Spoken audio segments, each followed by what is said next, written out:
Bom dia, conecta. Bom dia, conecta. Tá tudo bem aí com vocês? Estão me ouvindo? Estão me vendo? Vendo até nem é tanto a conta, mas estão me ouvindo? Oiê, bom dia, diz o Iago. Bom dia, Sor. Diz a Tainá. Bom dia. O que vocês estão tomando aí?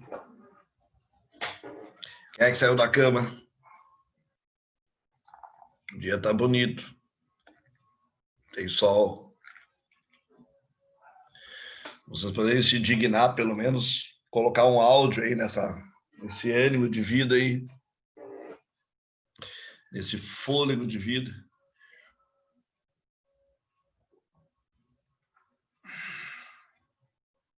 Estão bravos. Não querem nem falar, mal-humorados. Vocês acordam com mau humor de manhã cedo? Quem é que acorda sorrindo aí? Quem é que acorda assim, que legal, tem uma vida, tô aí bem na vida. A vida é legal, tal. Quem é que acorda bem com a vida? Ninguém.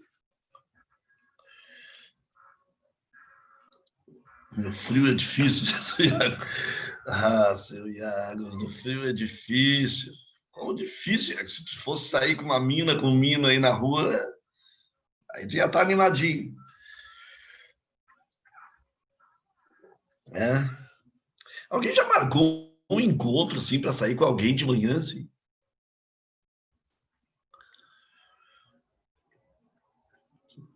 A Tainá dizendo que tem um bebê que te alegra. Quem é o bebê que te alegra, Tainá? É aquele nenezinho que tu mostrou outro dia, né? O teu sobrinho, né? Que legal, Tainá. É.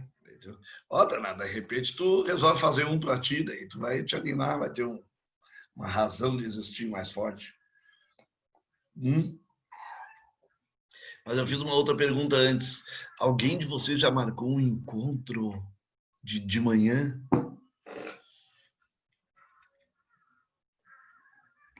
Nunca marcaram um encontro de manhã? Vou me encontrar com fulano, com a Beltrana, assim. Um encontro, assim, de amor, assim, e tal. De manhã cedo, assim. Não? De manhã não rola. Sem chance. Claro que tu pode perguntar assim, senhor, o que tu quer saber? Dá tua aula aí, fica na tua. Claro, tranquilo. Isso não é um assunto que diga respeito, assim, na sala de aula, né, efetivamente. Mais para... muito bem. O que vocês estão tomando aí? Ninguém disse nada. De manhã, não. Fala, Iago. Não é possível que escrever seja melhor do que falar. Não é possível.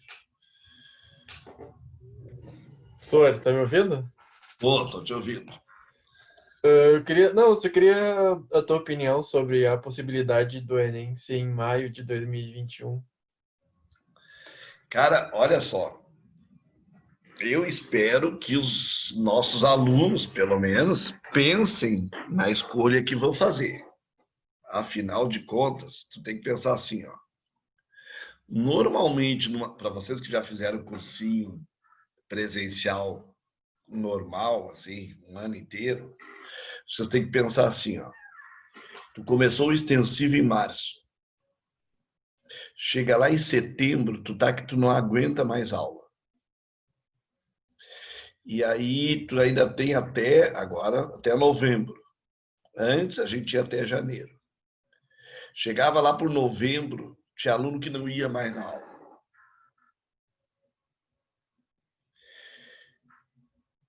E chegava lá em novembro, o cara já estava cansado, desanimado, desestimulado, tudo errado. Então tu imagina, tu tá o ano todo agora, esse ano, estudando, e aí a tua prova vai ser em maio do ano que vem. Até lá, cara, tu tá num esgotamento tal que vai ser um absurdo. E aí tu vai estar abrindo uma brecha violentíssima para quem passou o ano todo na folga e começou a se preparar lá em novembro, entrar com um gás que tu não tem mais. A outra coisa que é perigosíssima é o fato de que, se o governo vai fazer o Enem de 2020 em 2021, o Enem de 2021 não vai ter. Porque eles não vão fazer 2 Enem num ano só. A outra coisa é a preparação das universidades em termos de organização de semestre. Tu vai fazer o Enem em maio, digamos. Resultados saem em junho. Olha, confiando, julho, do jeito que esse governo, do jeito que o INEP são, por favor, né? Em julho. E aí? Então, o teu semestre só vai começar em agosto do outro ano. Isso com as universidades conseguindo se organizar. Então, eu tenho a impressão de que maio é o pior dos resultados possíveis de escolha. Embora eu não queira influenciar na escolha de ninguém. São vocês que vão fazer a prova, vocês escolhem o que vocês acham que é melhor. Mas eu acho que maio é a pior das escolhas. E janeiro, considerando que a prova da URGS também vai ser em janeiro, então o melhor para vocês é ter o Enem em dezembro. Até para o governo não ter a desculpa de não poder dar o Enem de 2021 em 2021. E para as universidades poderem se organizar para ter primeiro semestre e segundo semestre normais em 2021. E, portanto, para tudo voltar a entrar nos eixos. Nós temos que fazer as coisas nesse ano letivo de agora. Tá, Iago? Mas essa é a minha opinião. Não é nem a opinião do universitário, porque o universitário não sei se se posicionou em relação a isso. Nem sei se alguém oficialmente está dizendo alguma coisa para vocês. Eu só estou pensando assim, pô, tu está te organizando esse ano. Olha só, vocês estão estudando. Vocês estão tendo aula. Seguindo o material. Vocês estão entre os melhores preparados do Brasil inteiro. Ou seja, a tua chance de ter algo bom, de resultado positivo, é agora, é esse ano. O que eu tento fazer com vocês? E eu acho que nós, professores universitários do Conecta, enfim, né, universitário, do Conecta, a gente tem procurado trabalhar com vocês. É o aspecto junto psicológico, né? O que eu tento fazer na minha aula um pouquinho antes de entrar na matéria? É conversar um pouquinho com vocês, ver como é que vocês estão, né? Embora vocês não reajam muito, né? Tem turmas que reagem melhor que vocês, assim, vocês até reagem pouco, assim. Mas como a gente está com um bom de um tempo, vocês estão vendo que agora a gente está estendendo um pouco mais a matéria, nós estamos fazendo mais exercícios, nós vamos fazer avaliações diagnósticas. Cara, nós estamos te dando uma preparação assim, bem suave, bem tranquila, que tu vai poder lidar o ano inteiro com isso. Do ponto de vista didático. Mas é claro que nós também temos uma preocupação psicológica contigo. Deixa eu confessar um negócio para vocês. Mas eu tenho que falar baixinho. A minha namorada está aqui em casa dormindo agora. E ela quer fazer medicina. E ela estuda num outro cursinho. E ela não tem assistido aula. Ela está esgotada, cabeça. Eu estou muito preocupado com o aspecto psicológico dela, porque ela é muito inteligente. Mas se não se preparar, não vai passar. Só que ela não tem a idade de vocês. 18, 19, 20. Ela tem 30. Então me preocupa muito. É uma guria que já é mestre numa outra faculdade. É inteligente, mas não está se preparando. Como é que vai fazer vestibular sem se preparar? Para medicina? Tá bom. Agora vai eu dizer o que eu digo para vocês para ela. Ela não abocha.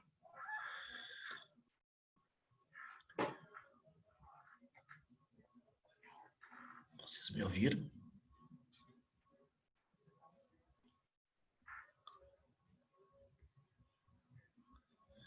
Vocês ouviram o que eu falei?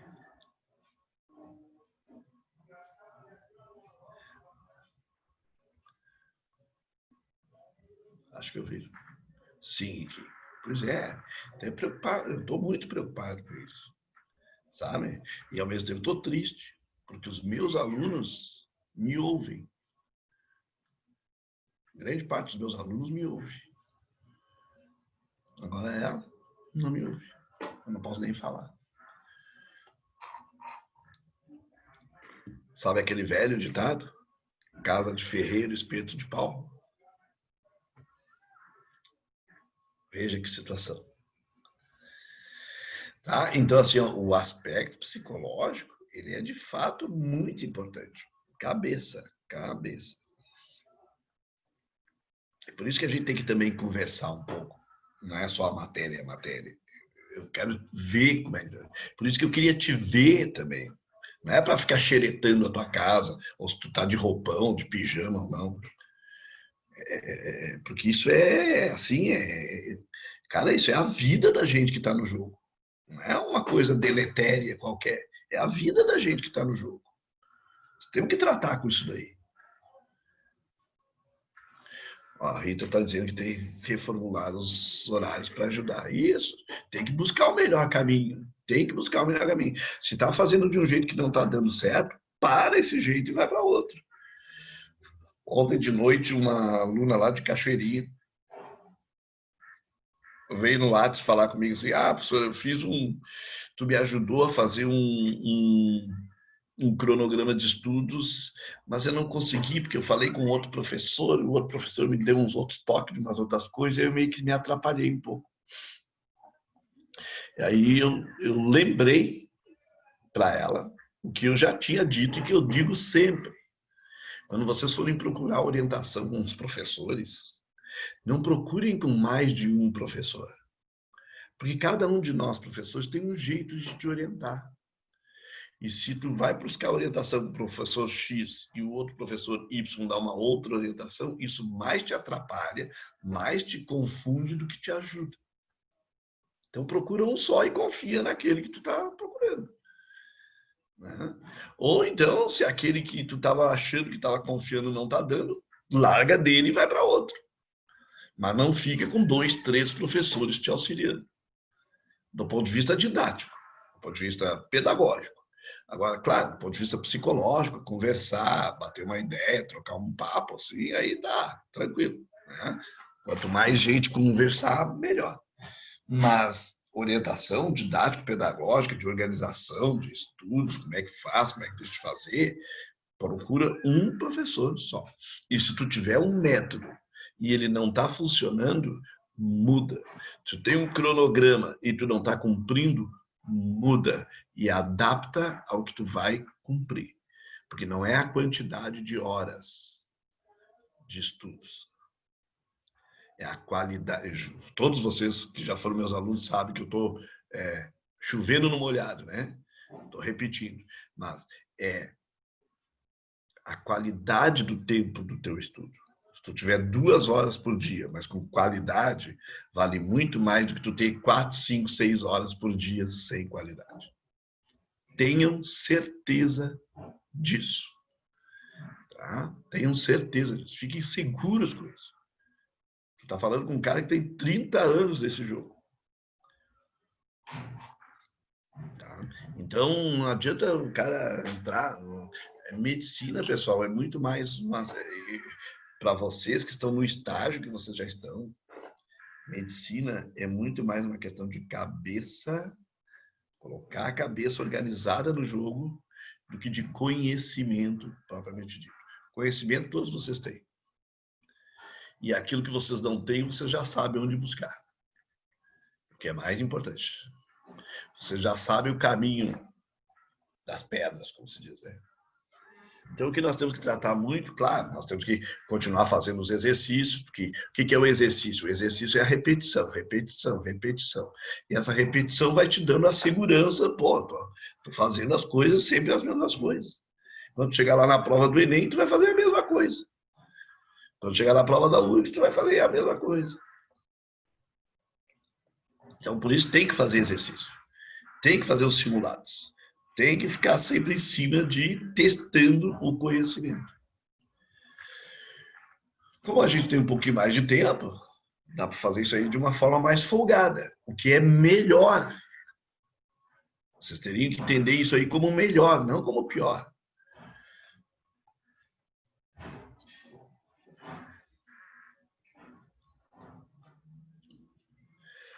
O que a Rita está dizendo? Sim, que eu estou preocupado comigo também por ter acumulado mais coisas do que se tivesse tendo aula presencial. Mas agora tenho reformulado meus horários para me ajudar. Ah, ok, é isso daí.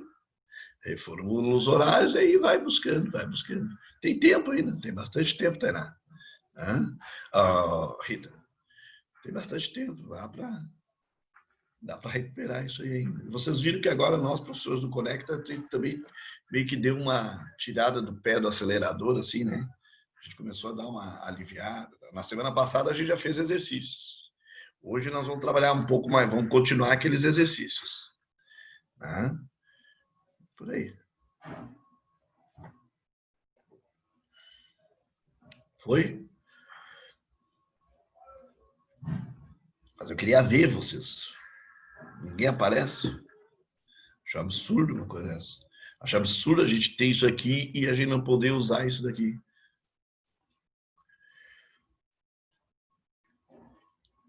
Nós vamos discutir alguns assuntos de atualidades, Cachambu. Vamos. Se hoje a aula vai ser contínua, vai ter pausa no meio. Eu não me lembro o que vocês decidiram, de novo, se vocês mudaram aquilo que vocês tinham determinado lá atrás, né? Vocês lembram que logo lá, quando a gente começou essas aulas virtuais, eu perguntei para vocês o que vocês acham melhor, se é tocar direto ou se é dar intervalo. Aí vocês preferiram tocar direto e eu largar mais cedo. Mas para mim tanto faz. Vocês preferem ter um intervalinho no meio? Para mim tudo dá na boa. Tá? Vocês aqui escolhem como é que vocês querem fazer. Não sei se vocês já se conversaram, o que vocês decidiram. Não, eu não me lembro o que vocês decidiram sobre isso. Foi? Vamos para a matéria? Ninguém vai aparecer mesmo, né? Ninguém vai dar o ar da graça. Parece que nós somos figuras estranhas, que nunca nos vimos, que não podemos nem nos enxergar.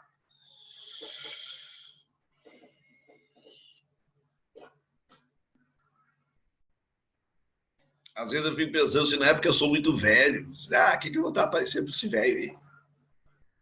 Eu não sou um professor meio velho demais já para vocês.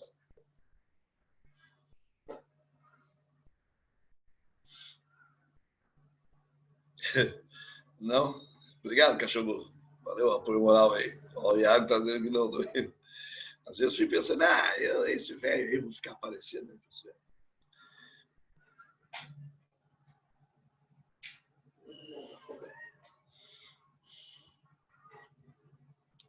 Tem gente que nem bom dia me deu ainda. Vocês fazem isso também, vocês abrem o Zoom para aparecer o teu nome aqui e você sai, vão-se embora. Voltam e dormem e voltam depois do final da aula para desligar o Zoom. É isso que vocês fazem? Não tem nem cabelo branco, senhor. Olha aí, Iago. Pô, Iago, a tua câmera aí é meio ruizinha, Iago. Essa foi boa. Não tem nem cabelo branco disso aí. Então para com isso. Tá legal, Iago. Vou parar de me bombear aqui. Então tá, vamos para a matéria, né? Vamos lá trabalhar os exercícios.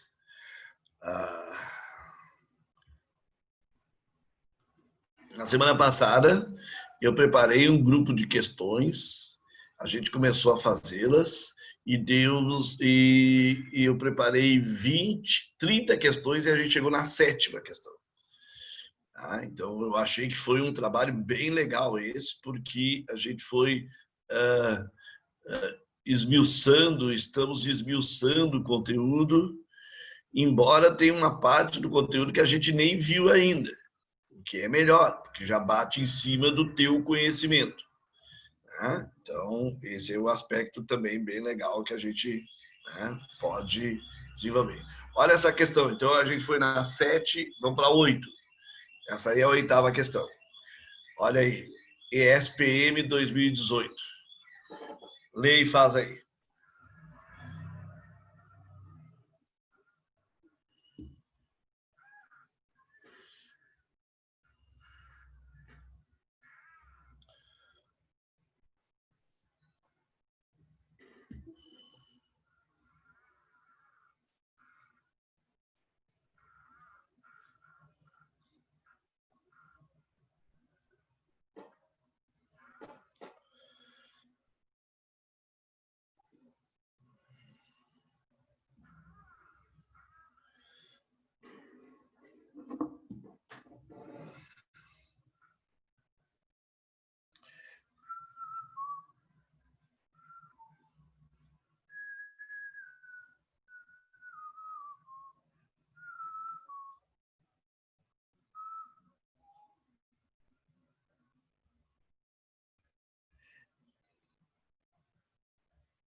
Foi?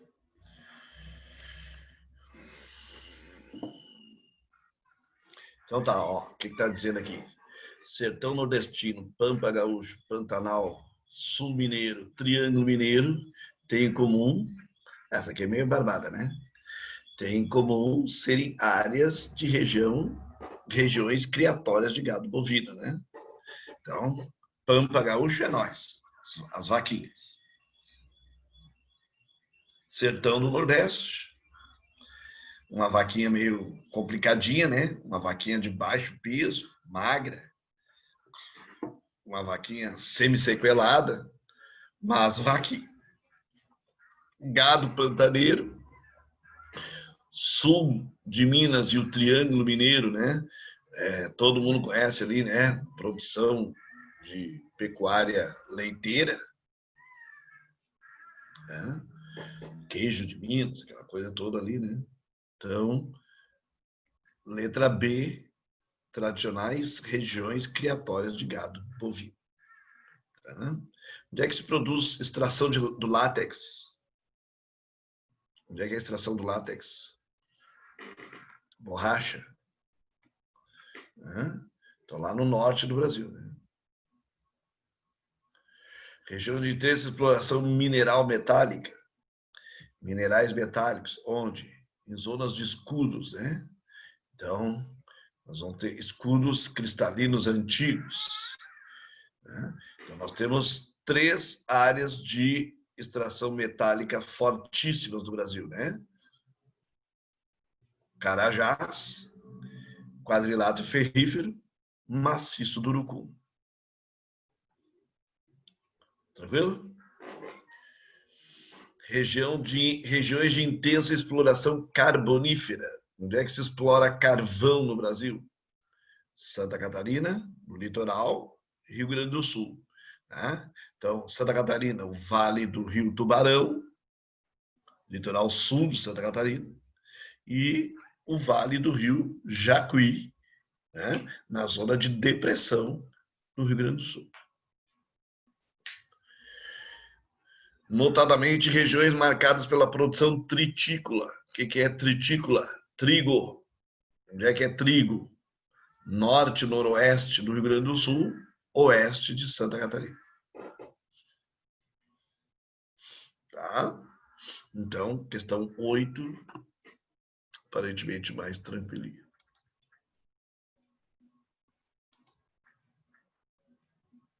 Aí a questão 9.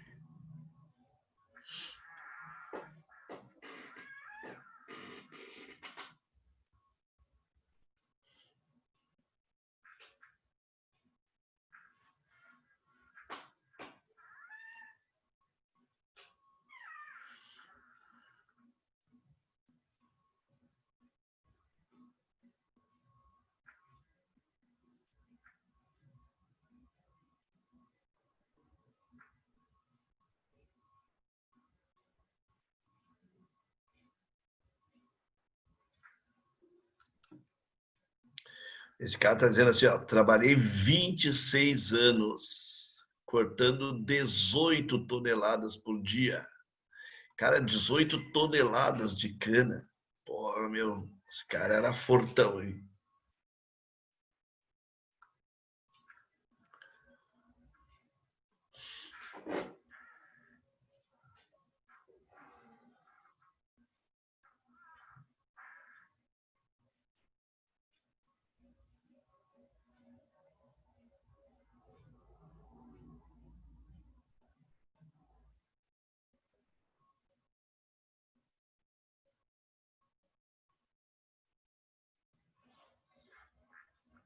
Ó, 2017.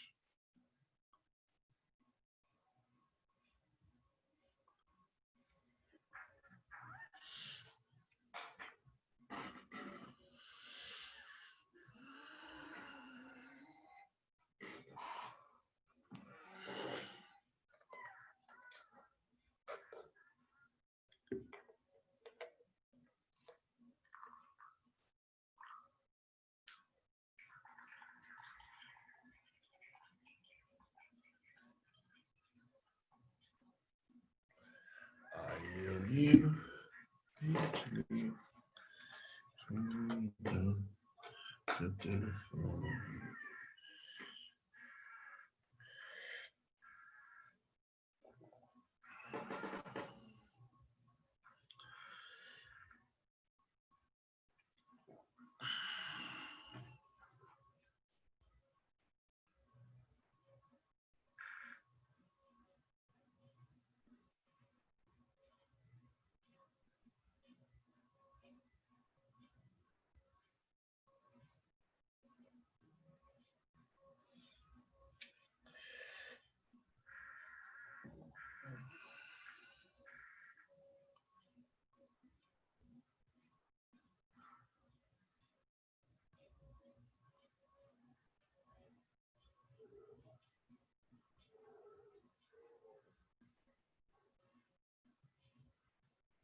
Foi?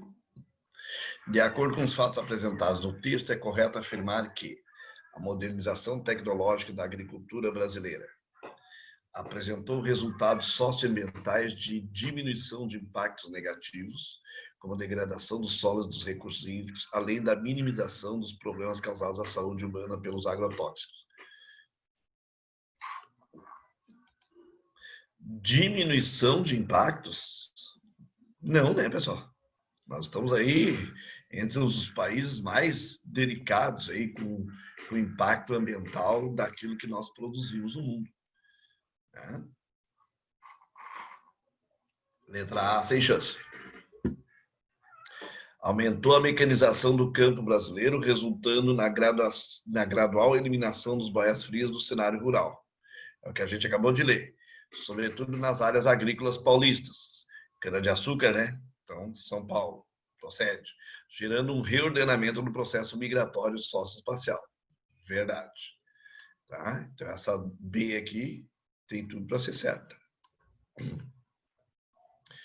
Intensificou o percentual de lavouras não mecanizadas. Não mecanizadas? Não, ao contrário, né?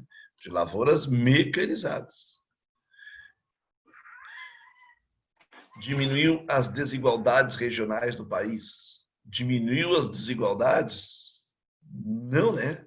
Aumentou a desigualdade, porque esse seu Geraldo, seus Raimundos, ficaram pobres, ou mantiveram-se pobres e desempregados. E alguns agora velhos. Né? O cara ali que passou 26 anos cortando 18 toneladas de cana, 26 anos de trabalho, ele já é um cara com alguma idade. E agora, o que ele vai fazer se a máquina chegou no campo para fazer o trabalho que ele estava fazendo?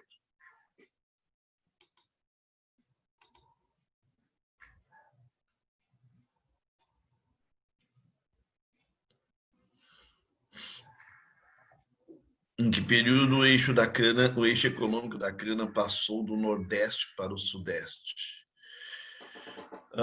Quando a cana... Boa essa pergunta, Caxambu. Quando a cana, no século XVIII, XVII para o XVIII, ela começou a entrar em declínio, ela veio a mineração para o Sudeste. Né? E já no século XX, os produtores rurais de São Paulo, principalmente, e de Minas Gerais, começaram a trabalhar a cana-de-açúcar. Então, essa migração mesmo foi para o século XX. Tá? Letra E. Desencadeou o avanço das fronteiras agrícolas na Amazônia, diminuindo o número de grandes propriedades. Diminuindo o número de grandes propriedades? Não, né? Porque uma das grandes coisas que se tem na Amazônia em termos de fronteira agrícola é exatamente o latifúndio. Tá? E menor expansão das atividades extrativistas? Não, né? Porque uma das razões de invasão ou de exploração de desmatamento na Amazônia continua sendo pela questão do extrativismo. Então, aqui, letra B, Brasil, na questão 9. Tranquilo?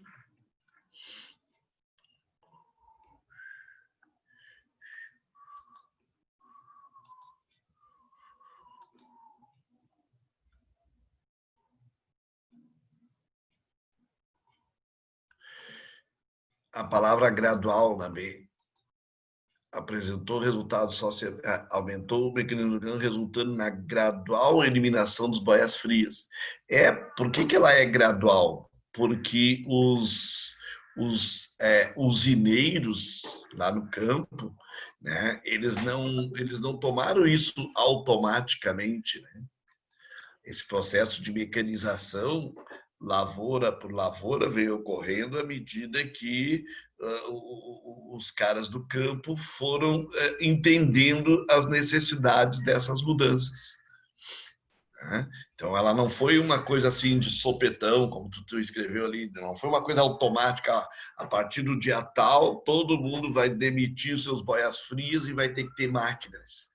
Não, né? Isso aí foi sendo uma coisa assim, foi acontecendo paulatinamente. Tá? Beleza. Olha essa questão 10. Instituto Federal da Bahia.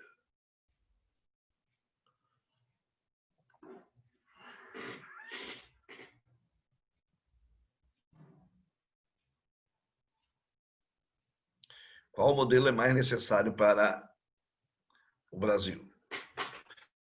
Olha a agricultura camponesa. Isso aqui eu acho que até tem no nosso livro, né? A gente trabalhou isso no livro até. Olha o crédito para os camponeses. Olha o valor percentual. Olha o crédito para o agronegócio percentual. Olha a mão de obra ocupada camponesa. Olha a mão de obra ocupada do agronegócio. Olha a participação na produção global. Olha a participação na produção global. Olha o percentual de terras ocupadas.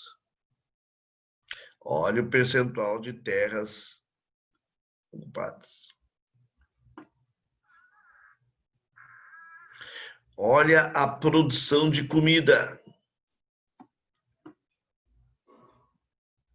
E olha a produção de comida. Então, o agronegócio, foi o que eu disse para vocês outro dia, né? O agronegócio, ele poderá... na verdade, não só o agronegócio, na verdade, é a Revolução Verde, né? A partir da Revolução Verde, nós poderemos, no futuro, aumentar a área de produção, aumentar a produtividade e, mesmo assim, a gente não ter uma produção de alimentos suficiente para atender às necessidades da população. Por quê? Porque o agronegócio não produz somente para alimento. Ele produz para mercado. E a agricultura, hoje em dia, tanto a agricultura e a pecuária, hoje em dia, não são mais somente para alimentação. A agricultura e a pecuária podem servir para outras atividades. Por exemplo, na pecuária, tu pode trabalhar animais só para o couro, só para a indústria de tecidos, têxtil. Agricultura, tu pode desenvolver soja só para biodiesel. Então, o avanço da tecnologia e da ciência para o campo ou no campo não é necessariamente para aumentar a produtividade de alimentos, é aumentar a produtividade. E aí o destino que se dará, bom, aí é que vai se ver. Tá? Aí vem a questão, então. Vão ter que separar em porções.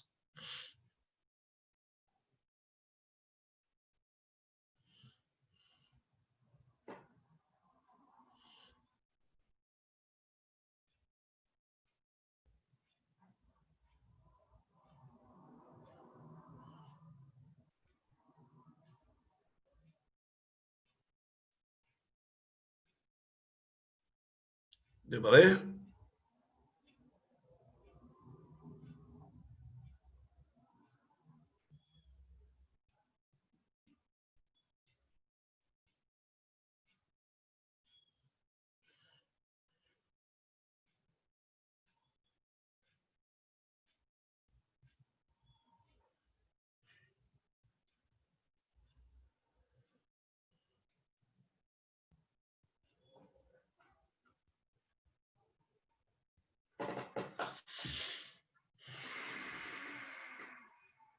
Foi? Então vamos dar uma olhada aqui, ó. O gráfico revela a importância do agronegócio para a produção de comida.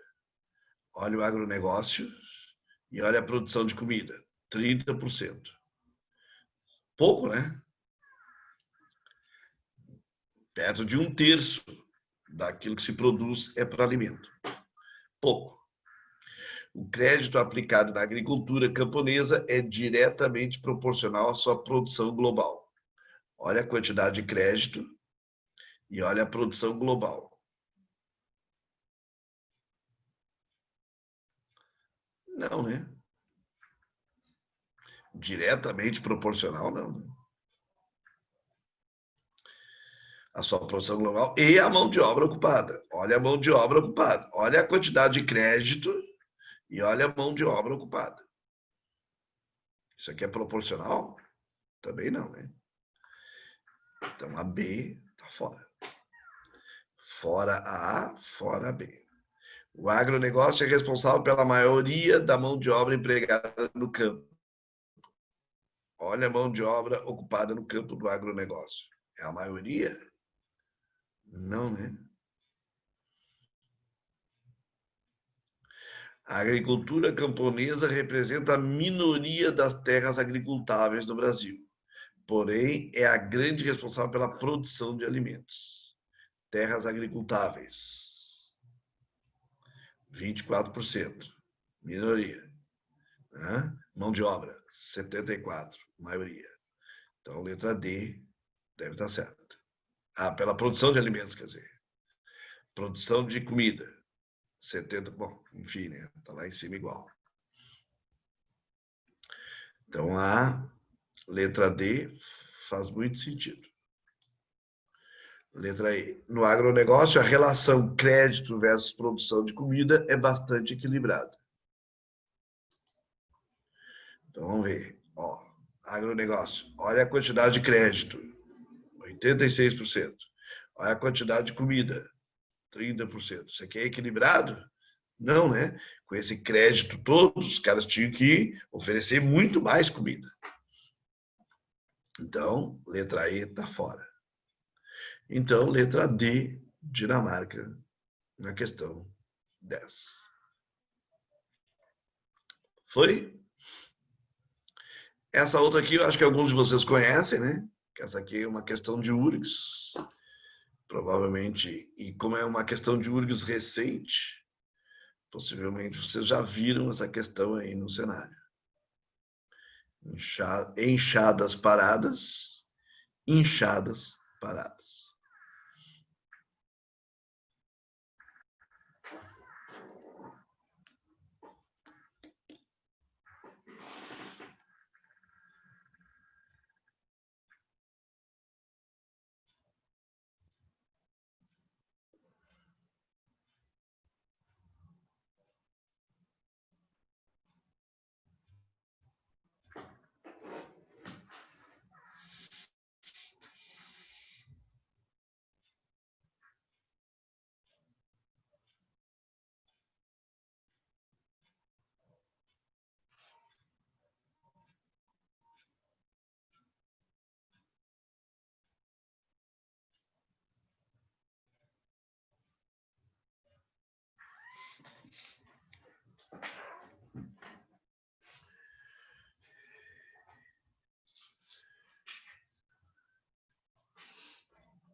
Foi? Assinale a alternativa que indica a correta relação ilustrada pelos dois quadros. O êxodo rural, deixa eu pegar minha canetinha ali. O êxodo rural causou a redução dos empregos no campo, intensificou a urbanização do Brasil e gerou o crescimento desorganizado das cidades. Redução dos empregos no campo, intensificou a urbanização e gerou o crescimento desorganizado das cidades. Isso aqui faz sentido. A mecanização das áreas rurais gerou desemprego no campo, mas propiciou melhores ofertas de trabalho e condições nas vidas das áreas urbanas. Propiciou melhores ofertas de trabalho no campo? O êxodo rural, não, né? Essa aqui está fora. Os latifúndios contribuíram para uma melhor distribuição das terras. Sem chance. As cidades atraíram os trabalhadores rurais que optaram por oportunidades de trabalho mais vantajosas. Oportunidades de trabalho mais vantajosas na cidade do que no campo para o cara que é do campo? Não, né? A política agrária modernizou o trabalho no campo, concentrou a posse da terra e gerou, modernizou o trabalho no campo, a política agrária, em condições precárias, o êxodo rural dos migrantes para a cidade, em condições precárias. Concentrou a posse da terra e gerou, em condições precárias, o êxodo rural dos migrantes para as cidades. O êxodo rural causou a redução dos empregos no campo, intensificou a urbanização. A política agrária modernizou o trabalho no campo. O problema aqui é a política agrária, né?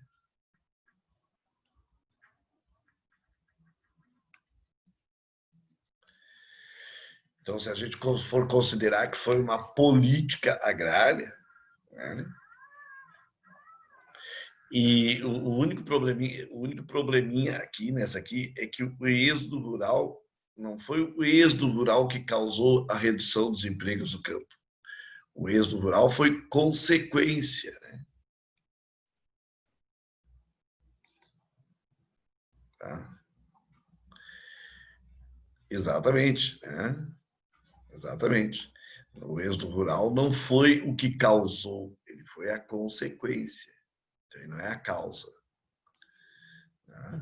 Então, o que causa a redução dos empregos do campo foi o processo de urbanização, industrialização, mecanização do campo. Essa questão, essa alternativa letra E, ela só é menos ruim, né? Ela não chega a ser uma questão bem certa, porque nós não temos uma política agrária, né, efetivamente. O que nós tivemos foi uma modernização agrária, né? Isso, sim. Então, letra E aqui, nós vamos ter que ficar com a letra E, mas assim, né, questionando assim, os federais nesse sentido. Mas, de qualquer forma, tá, né? É isso daí.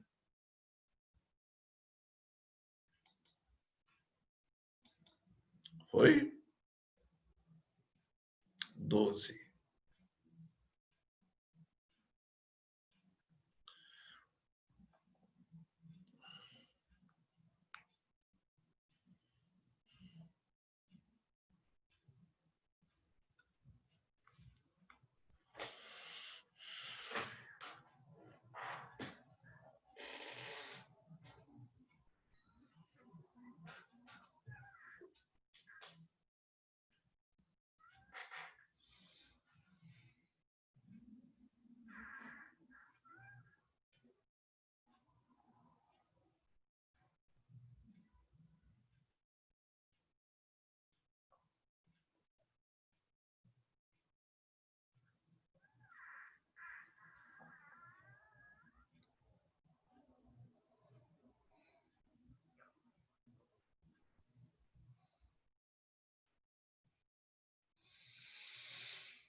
Foi? Então tá. Como ele está tratando de qual produto? Desde o Morro do Rio de Janeiro. Tá? Do Rio de Janeiro até o norte do Paraná. Então, ali vai pegar o Rio de Janeiro, Vale do Paraíba, o Oeste Paulista, né? E foi para o norte do Paraná. Então, nós estamos tratando do café. Tá? Estamos tratando do café. Então, olha, aqui no texto tem umas questões, umas citações importantes, interessantes para a gente ver ali. Ó. Nesse período, seu percurso deixou marcas significativas. Né? Rede urbana, São Paulo, Rio de Janeiro. Densa malha ferroviária para o transporte do café. Solos empobrecidos, solo de terra roxa, né? Florestas dizimadas, a Mata Atlântica. Tá? Então, algumas características da região, como é que fica.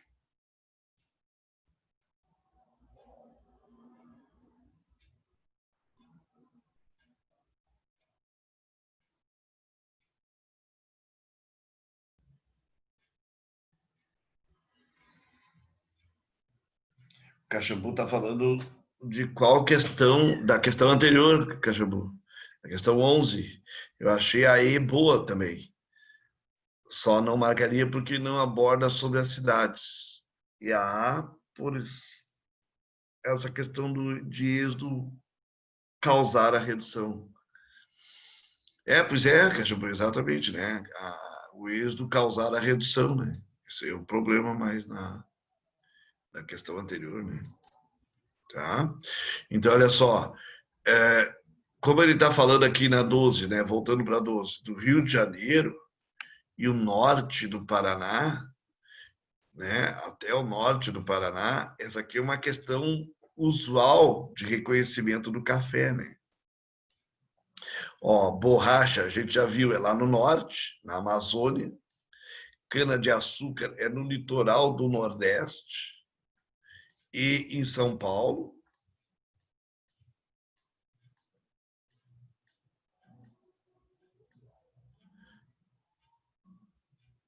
Tá? Então, aí o café, realmente, Rio de Janeiro e São Paulo. Tá? Ouro, as regiões de ouro nas Minas Gerais e algodão no Maranhão, né? Então, não dava para marcar as outras alternativas. Foi? 13, Enem. Essa aqui, possivelmente, alguns de vocês já devem ter feito.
Então, ele está dizendo assim, a agricultura ecológica e a produção orgânica de alimentos estão ganhando relevância em diferentes partes do mundo.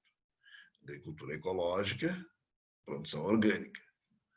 No campo brasileiro também acontece, impulsionado especialmente pela expansão de demandas de alimentos saudáveis. O setor cresce a cada ano, embora permaneça relativamente marginalizado na agenda de prioridades de política agrícola praticada no país. Né? Por quê? Porque a política agrícola praticada no país, se é que nós podemos chamar de política agrícola, é a política que trabalha com o agronegócio e com o latifúndio, que é agroexportadora. Tá? Então, que tipo de intervenção do poder público, quer dizer, mais Estado ou menos Estado? Então, nesse caso, que tipo de poder, né, que tipo de intervenção no poder público, ou seja, que tipo de política agrícola no espaço rural é capaz de reduzir a marginalização produzida, quer dizer, a certa resistência que se tem ainda à agricultura orgânica. Né? E a outra coisa que a gente observa é o seguinte, que se vocês são consumidores orgânicos, vocês podem ver que, dadas as dificuldades da produção orgânica, os preços dos produtos orgânicos são elevados. Né? Então, ainda é difícil de se consumir produto orgânico, propriamente dito, não porque ele seja ruim, mas porque ele é caro. Ao contrário, né? Ele é muito bom, muito melhor, mas é muito caro. E ele é caro por quê? Porque a sua capacidade de produção ou a sua produtividade em relação à demanda, ela acaba sendo baixa, né? Justamente porque não tem recursos, não tem subsídio, não tem, né, investimento no setor. Que é a questão que nós vimos lá atrás, né? Agora há pouco dali do gráfico, né? Olha o percentual da agricultura camponesa que recebe, né, investimentos e o percentual que o agronegócio recebe investimentos. Então, o que nós temos que mudar no Brasil é a nossa visão de plantation, no fundo. Que, embora a gente fale hoje em agronegócio, mas a nossa herança de plantation é que é o peso, né? É agroexportação, monocultura e latifúndio. E exploração de mão de obra. Então, aí o que o nosso autor está dizendo ali? Uma das coisas então, que tinha que fazer para dar uma diminuída, uma melhorada nisso daí é subsidiar os cultivos de base familiar. Quem é que deve subsidiar? O poder público. Ou seja, o Estado. Ou seja, uma política agrícola voltada para a base familiar. Aí alguém vai dizer, senhor, isso aí é muito comunista, isso aí é de esquerda, isso aí é socialista, essas coisas assim. Então, letra A aqui. Né? Na questão 13. Tá? Favorecer as práticas de fertilização química. Quer dizer, trabalhar mais os transgênicos, por exemplo. Aí não é agricultura orgânica. Restringir o emprego de maquinário moderno. Não, né? Porque a agricultura orgânica ela não é acientífica ou contra a ciência e a tecnologia. Né? Em relação ao maquinário, não, né? Ela é em relação aos transgênicos, mas não em relação ao maquinário. Controlar a expansão do sistema de irrigação. Expansão do sistema de irrigação. Não, né? Não tem que ter controle sobre o sistema de irrigação. Tem que ter uma irrigação adequada. Então, o poder público fazer uma política de controle de irrigação, não, né? Tem que fazer uma irrigação adequada. Regulamentar o uso de sementes selecionadas. O Estado tem que regulamentar o uso de sementes selecionadas para a agricultura orgânica? Não, né? Aí tem que ser uma coisa para o agronegócio, se for o fato de regulamentar a questão, né, vinculada à transgenia e tal, né? Mas aí para o agronegócio, não para a cultura, né? Não para a agricultura orgânica, de produção orgânica, que não está, né, vinculada a essa coisa de semente selecionada. Foi? Então, 13, letra A. Ops. 14 não.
A manutenção da produtividade de grãos por hectare tem sido obtida, entre outros, graças ao aumento do uso de fertilizantes.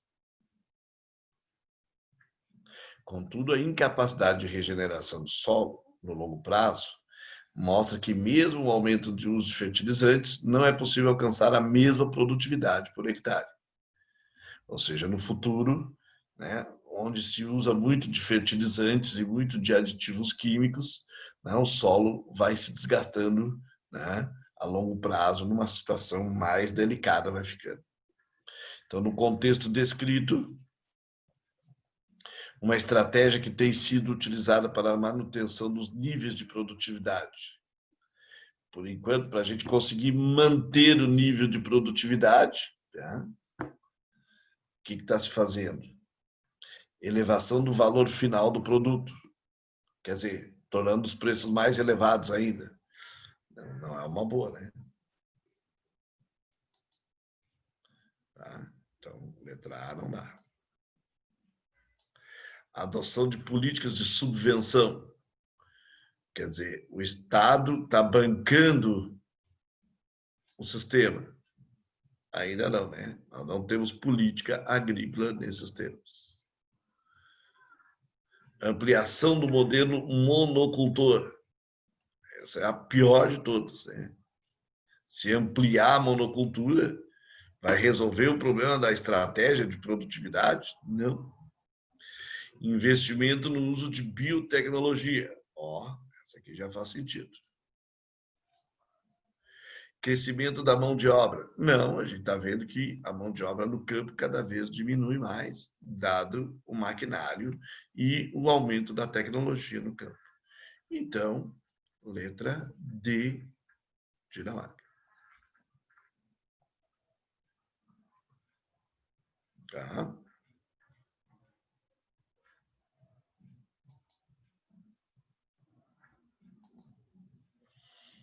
Questão 15.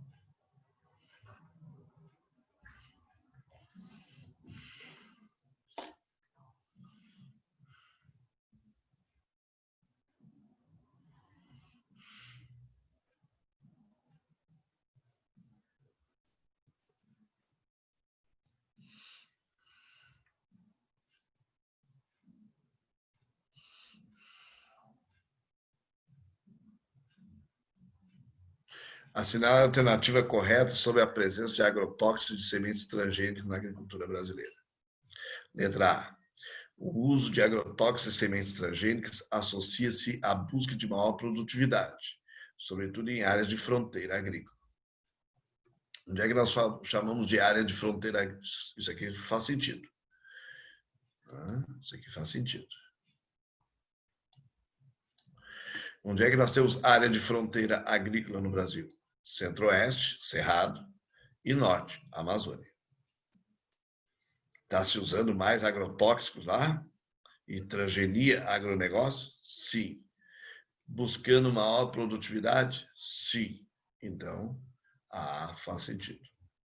As sementes transgênicas e o uso de agrotóxicos adequados ampliaram o interesse de países da União Europeia. O uso de agrotóxicos faz a União Europeia querer mais produtos brasileiros? Não, né? Não faz sentido isso. O uso de agrotóxicos no Brasil reduziu a necessidade de aproveitamento das sementes transgênicas? Não, né? Ao contrário, está se vinculando cada vez mais os agrotóxicos à produção de transgênicos. Então, a C também dá fora. Por ser signatário de acordos internacionais, o Brasil reduziu o uso de agrotóxicos? Não, né? Ao contrário, o Brasil é um país campeão do uso de agrotóxicos. D está fora. Então, letra A. Vocês vejam que essa questão aqui, pessoal, é uma questão da Unicamp, né? Às vezes os caras falam assim, pô, Unicamp, blá, blá, blá, blá, blá. Cara, a gente trabalha em aula. Tá? Se vocês quiserem fazer o vestibular da Unicamp, tá de boa também. A Unicamp não é tudo isso aí que se fala, né? O vestibular da URGS muitas vezes é mais difícil que isso aí.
Sobre a estrutura fundiária brasileira. Ah, tá. Tem as outras alternativas aí. Ah, não. Era isso aí mesmo.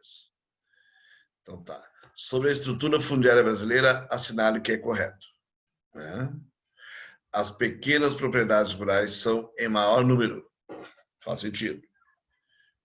E ocupam mais da metade das terras do Brasil. Aí não, né? Elas ocupam uma extensão muito pequena das terras. Quem mais ocupa as terras do Brasil é o latifúndio. Né? É a Tainá, grande proprietário. A maior parte dos latifúndios está situada em áreas de expansão das fronteiras agrícolas, pecuárias e de exploração mineral. Isso, né? Acabamos de falar ali em cima, o centro-oeste e o norte. Então, a B faz sentido. A média propriedade rural é numericamente predominante no Rio Grande do Sul, na região sul, nomeadamente nos estados do Paraná e Santa Catarina. Não, né? O que predomina é a pequena propriedade, não é a média. Tá? Ó, surgiu uma pergunta. A gente estuda sobre Mapitobá, sendo a grande fronteira agrícola atual, mas não seria o estado do Amapá? Quais as diferenças? A gente estuda sobre Mapitobá, é uma área nova nos últimos anos do ponto de vista da produção da soja, tá? Um Mapitoba. Mas fronteira agrícola é o Cerrado, Centro-Oeste, na divisa com a Amazônia, que é onde nós temos a área de maior desmatamento no Brasil, que envolve os estados do Pará, do Mato Grosso e de Rondônia. É ali que a gente vê os grupos extrativistas, os grileiros, os poceiros, né? As reservas indígenas entrando em conflito. É o chamado arco do desmatamento. Então, esse arco do desmatamento tem sido a fronteira agrícola por excelência, né, dos tempos de agora. E as fronteiras agrícolas, do ponto de vista um pouco mais histórico, daí vem a ser também o Cerrado e a Amazônia, lá na década de 70. Só que lá na década de 70 foi uma organização pelo Estado brasileiro, né? que incentivou a migração. E essa de agora não é tanto pelo Estado brasileiro, mas é pela iniciativa daqueles que acham que tem que, para aumentar a produção e, portanto, a produtividade, tem que ter mais terras.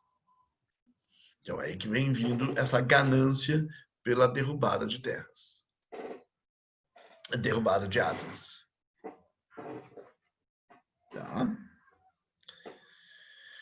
A sub-região do Nordeste, o Agreste, é caracterizada pela predominância quantitativa das médias e grandes propriedades. as grandes propriedades são mais na zona da mata e no sertão.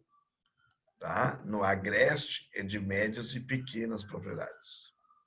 Então, a letra D também está fora. Tá? Letra B, Brasil. Vocês vejam que essa questão aqui é uma questão sobre estrutura fundiária. E aqui o cara tem que ter uma certa noção de pequena propriedade, média propriedade, grande propriedade, que a gente estudou lá atrás também, né? Que a gente estudou lá atrás. Tá? O que a gente estuda cai em prova.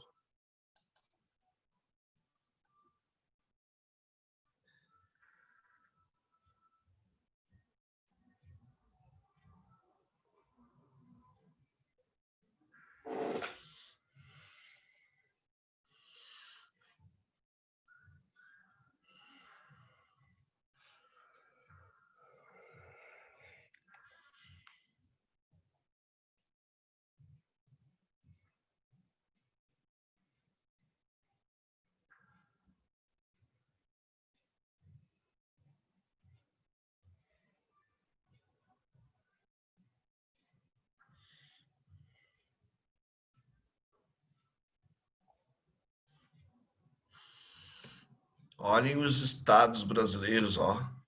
Roraima,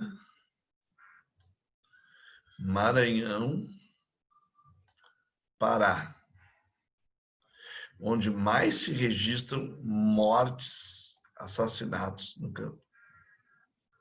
Os mais violentos.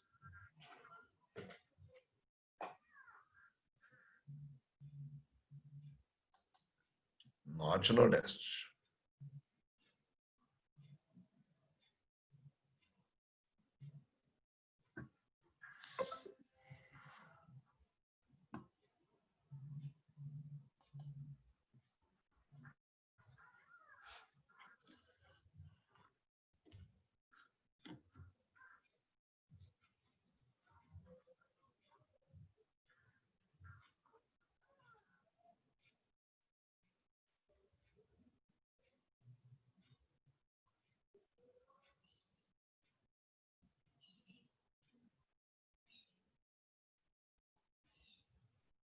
Sobre o conteúdo apresentado no texto e o modo como as propriedades rurais estão distribuídas pelo território brasileiro, é correto afirmar que a estrutura fundiária do país, letra A, é caracterizada pela desconcentração de terras. Não, né? Ao contrário, ainda temos uma forte concentração de terras.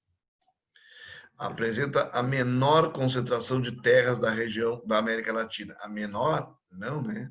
A maior concentração. Possui a maior parte de suas terras concentradas por latifúndios, fato que permite situações de desigualdade e conflitos sociais com trabalhadores que reivindicam a reforma agrária.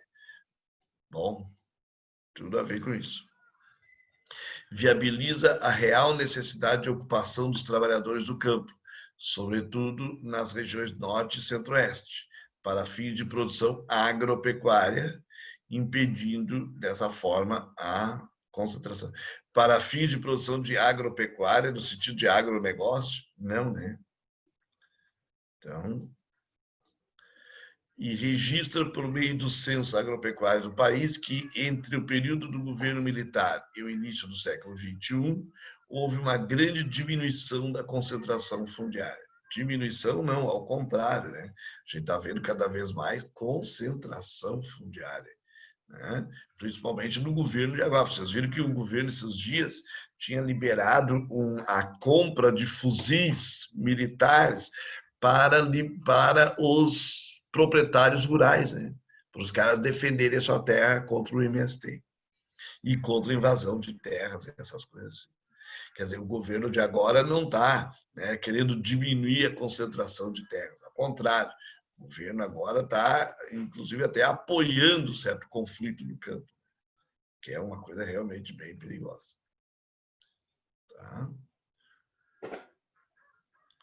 Olha, a agropecuária brasileira é uma das que mais cresce no mundo.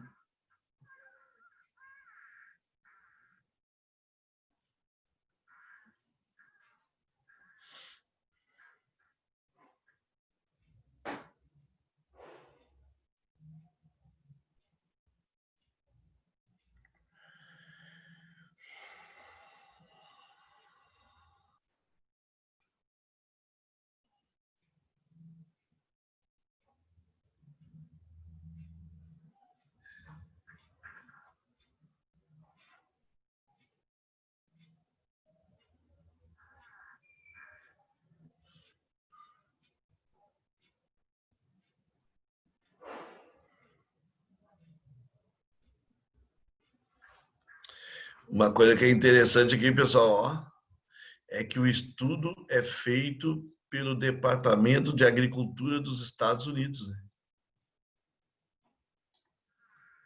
Então, os caras, olha só, lá nos Estados Unidos, eles têm um departamento de agricultura que estuda a agricultura e a agropecuária no mundo inteiro, lá nos Estados Unidos. E eles lá estão interessados em saber como é que nós produzimos. Maluco, né? Os caras não brincam em serviço.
Vocês vejam que aqui estão pedindo, ó, sabendo disso, quer dizer, da reportagem do texto acima, e de posse dos seus conhecimentos, quer dizer, daquilo que vocês estudaram sobre o assunto.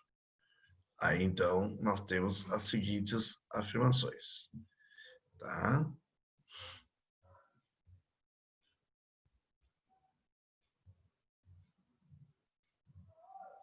Ah, tá, tem que ser aqui em cima primeiro, ó. Uma das marcas da agropecuária no Brasil é o agronegócio, com elevada produtividade, sendo uma das mais competitivas do Brasil. Faz sentido. Nós temos um agronegócio extremamente forte no Brasil. Apesar da grande produtividade do setor do agronegócio, cerca de 70% dos produtos que abastecem o mercado interno são fornecidos pela agricultura familiar. Nós vimos agora há pouco ali no exercício de cima, naquele gráfico, comparando a agricultura camponesa com a agricultura do agronegócio. O Brasil protagoniza intensos conflitos que envolvem trabalhadores rurais, verdade. No entanto, apresenta uma das menores concentrações fundiárias. Menor, não, né? Uma das maiores concentrações fundiárias. A 3 está fora. A grilagem foi uma das práticas responsáveis pela concentração de terras no meio rural brasileiro. O que é a grilagem? É a falsificação do título de propriedade. Verdadeiro. A pecuária brasileira não possui grande destaque no mercado mundial. Pô, eu já devo ter dito para vocês isso, né? O Brasil exporta carne bovina para 145 países. Então, falso. A 5 está fora. Então, 1, 2 e 4 tem que ser certas. 1, 2 e 4 certas.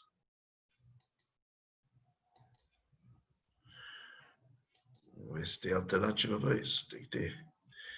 Letra A não, letra B não, letra C não, letra D. 1, 2 e 4 certas. Tá? Então, a gente vai encerrar aqui na 18. Aí na semana que vem a gente consegue concluir essa parte de exercícios para a gente poder avançar na matéria. Tranquilo? eu tenho visto, por outro lado, que poucos de vocês perguntam, né? Normalmente o Caxambu e o Iago são os que fornecem maiores dúvidas sobre o assunto. Pode ser que esse assunto da agricultura já esteja, né, bem tranquilo na cabeça de todo mundo, né? Então consegue fazer os exercícios e dominar sem maiores problemas. De qualquer forma, né, é bom a gente saber que vocês estão entendendo, que vocês estão rendendo, que vocês estão, né, avançando nesse conteúdo também. Foi aí? Então tá. Tchau para todo mundo. Tudo de bom. Bye, bye, Johnny.